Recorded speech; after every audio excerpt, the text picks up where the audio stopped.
In my view, there are too many. So I think all of you will be quite familiar by now of the stablecoin use case, of the payment use case, and the RWA, real assets use case, right? But for the longest time, many people rejected all these use cases, and now it has gained mainstream attention and adoption. But I would say that there are so many things out there that is yet to be developed, and we are at the crossroad of blockchain and AI technology. So stablecoins is really disrupting the entire remittance market, the payments market, as well as a global SWIFT market, which is very archaic in terms of its architecture right now. And the same we are seeing across. Many financial institutions, the entire middle and back office will have to be transformed going forward. Many of them are still relying on T+2 settlement, which is very, very cumbersome. So with blockchain technology, everything is immutable, there's transparency, you don't have to do reconciliation, and couple that with AI, again, there's going to be a lot of changes in terms of work processes going forward. But I think many are still yet to be fully widely adopted.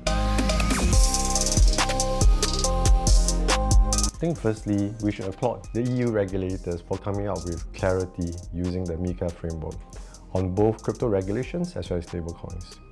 On all these areas, including on stablecoins, the European regulators have set very high standards in terms of licensing as well as operational requirements. For example, on stablecoins, you either require electronic money institution license or credit institution license. And the stablecoin must be fully backed by redeemable reserves. So on that front, USDC currently is recognized in the EU, but not USDT.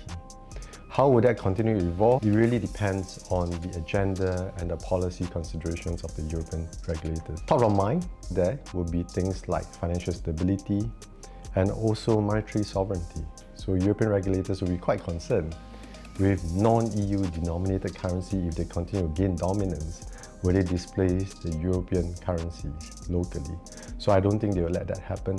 Predominantly, the European regulators will support euro-based stablecoins, but for other currencies, they're going to have pretty strict requirements. But it's a good first step. We continue to monitor very closely the developments in EU, and we are very supportive of all these new regulatory developments.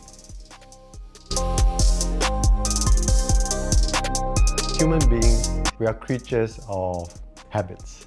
We are creatures of perceived perception. So one of the hardest decision points is, given the constantly changing environment and changing at a very rapid pace, how do we get staff, especially all staff, including good staff, to embrace new changes, to embrace new thinking, new technology coming through? In any organization I'm in, every time you upgrade the software, moving to a new version of software, you have many people saying, can I make use of the older version because I'm so much used to the UI UX, the interface, I know where to find my things, right? So even on very simple things like that, you can see the resistance to change. But change is such an important thing to embrace. So anyone that can't embrace change, unfortunately, will be displaced. So the current conversation surrounds AI.